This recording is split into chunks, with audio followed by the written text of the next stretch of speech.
you want a wee? Yes, I am. Oh my God, it's all Old school. all the tricks are coming out now. Come on, you're showing off, mate. Showing off. Okay, you have to Good. I'm good. Here we go. And 3, 2, 1.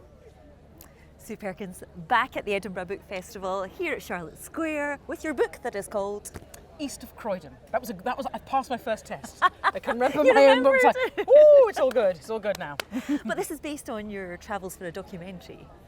Yes, so I wrote an autobiography in 2014 and I wanted to do a follow-up, but rather stupidly, I'd done all of my life to date in spectacles, so that I had to do the last 3 years, most of which involved travelling. So I've been throughout Southeast Asia and I've been to, where else have I been? A lot of time in India and quite a lot of time in Cornwall. Sometimes it's the strangest place of all. So I wanted to write about that, but it's also a book about making television. It's a book about losing a parent. It's a book about pushing yourself when you're, you know, anxious and scared of everything like I am. So hopefully it's something for everybody in it. Because I was reading about that, because you are quite an anxious person and Yeah, you didn't do yeah. much travelling either, but people wouldn't expect that because you are so outgoing. Well, I'm a sort of extrovert introvert, so there's a great part of me that wants to be sort of jazz hands and showing off, and then there's other side that's sort of deeply terrified by very basic sort of human functions. And I started suffering with anxiety about sort of 10 years ago, and yeah, just suddenly flying became one of those things that was problematic, and I'd have panic attacks, all sorts, coinciding exactly at the point where someone said, how about you do some travel for us? So I would go on these huge long flights to Mexico or to Hong Kong, and just I would spend every waking second on them being terrified. But I knew that if I didn't and if I capitulated to my fears, then I'd never go anywhere. So sometimes you have to push yourself, you know, as long as it's safe. So I did. And did the writing help with that? Did that kind of help with mindfulness? A lot of people say that. Yeah, that's very true. Yeah. And it also, writing about experiences connects you to the emotional element. I think sometimes we're so programmed to remember circumstance and times and dates, and, you know, actually when you have to write long form about something, you can populate the world with all those amazing people that you met and the sights, and quite often the smells, which were many. Well, speaking of the smells, so I watched a bit. I'm sorry, where- I have watched. I really thought. You smell lovely today. But I watched a clip where you were talking to an elephant in Cambodia who Yes. was depressed, and she was in her 30s, and you said, don't worry, things get better in your 40s. Do you believe that? I do. I think everyone has a difficult decade. And for me it was my 30s. Now I wish I was 30 again, of course, and I would say to myself, looking in the mirror going, God, you look dreadful. That's the best you're going to look. You wait till you're nearly 50. Yes, this was an elephant called Onion. And elephants live a long time, and as we know, they have good memories. And she had a boyfriend, Bob, who she'd lost, and so she'd go to the forest every day at a particular point and look for Bob and get sad. Oh. So I had this little communion with her. Yes, I don't know. I mean, you're probably still in your 30s, but yeah, it's. Thank you for that. No, Probably. you're very. No, I believed it. I believed it as I said it, and I still believe it now. But yeah, no, and it's not often you can say that you share an emotional experience with an elephant, No. and I felt I did. It was a moving moment, I Thank felt. you. So better in your 40s, but in your earlier years, you're no stranger to Edinburgh. You had some Yeah. amazing times here with Mel. What was Yeah. that like? Edinburgh for me is one of like the top 3 places on earth for me. It's somewhere that I return to again and again, and we used to spend a month every year here. We did the full festival, and we failed and sometimes succeeded, and then we'd fail again. We'd experiment, and Edinburgh audiences were kind enough to indulge us in that, and we got to sort of forge our friendship and our partnership in the crucible of this place, and I'm eternally grateful.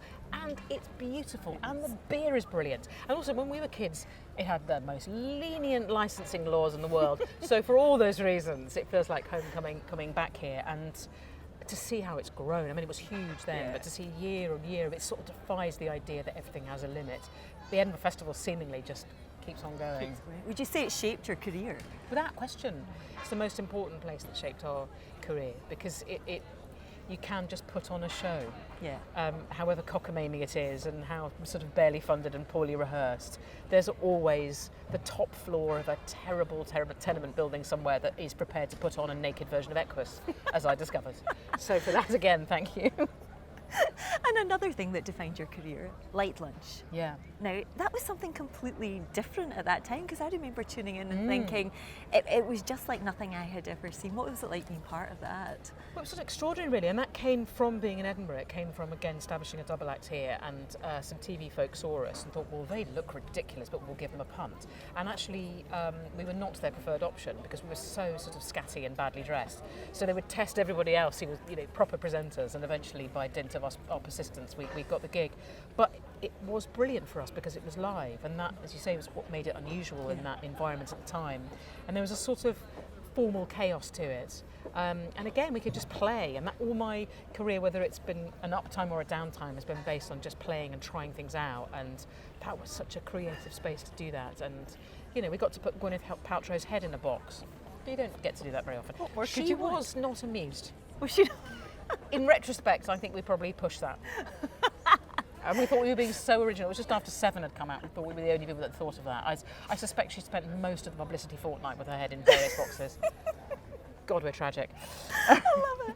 But as someone who's no stranger to being scatty or badly dressed, I have to say, and this is as cheesy as it sounds, talking but about? well, as a teenager, I think I was like maybe 16 or so when that was on, and I remember thinking, that is what I want to do. So it was in part responsible for me. No, genuinely, it was the first kind of standout, different TV moment I remember that was fronted by two brilliant women that didn't look, like your stereotypical kind of polished newsreaders. That's the nicest way. It's described. Bit of a munter. But I suppose because it wasn't formal, and actually we were allowed to be ourselves. Yeah. And I think people talk a lot about role models, and I've got billions of people that I still look up to, all around me. But you have to just be authentic, and when a show is live, there's really a massively increased chance of you being able to be authentic, because you're in each rolling moment having to respond to it. Yeah. So you can't be a presenter and sort of smartly dressed and with your cue cards, because everything gets ripped up in a moment. Something chaotic, something chaotic happens. Yeah. Like in a minute when I strip naked and run through this magnificent open courtyard. All these beautiful words will mean nothing at the chaos. Well, speaking of naked attraction. Yes. So your partner, yes. Anna Richardson, the very beautiful Anna Richardson, yes. is the presenter of that. Yes. Do you watch that show? Listen, I mean, it doesn't matter whether I say yes or no. Everybody watches that show. I mean, everyone says, "Oh God, it's disgusting." I mean, look at television. It's a cultural nadir. Everyone watches it. I'm actually in the next series. I had a couple of weeks off, and I just thought, go for it. As my book keeps going, I always like to challenge myself. So we'll see if she recognises me in the box. I was going to say, did she see? Oh no! As soon as the feet come, she goes, "Get out, Perkins." Yeah, I do, and sometimes I watch it because it's silly, and sometimes I watch it because it's on, and sometimes I watch it because I think, gosh, how brilliant that you get to see all of humanity, and the more that can be done to sort of demystify that, then great. I mean, yes, some people might balk at it being in an entertainment format, but, I mean, without naming names, there are some reality shows that have been deeply psychologically damaging to the contestants, and Naked Attraction is not one of those. Yeah. Well, I am a big fan. Oh, good. Are you thinking about, I mean, they're always looking, that's all I'm saying. I mean, are there auditions in Edinburgh? I think you've passed. I think we could get the bus now. You can speak to someone about that. I know the people. I know that I can get you in. Get you in. Thank you.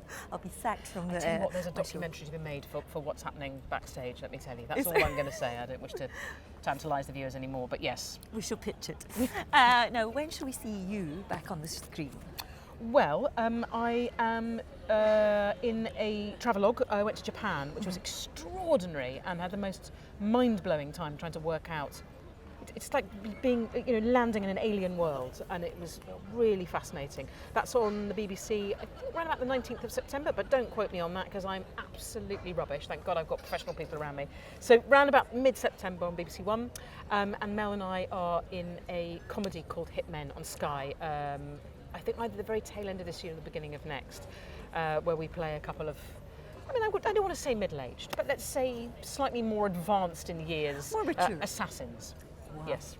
Well, I look forward to that. Thanks, it has darling. been a joy to chat to you. Likewise. Thank you so much. Thank you so much. Thank you. Thanks, darling.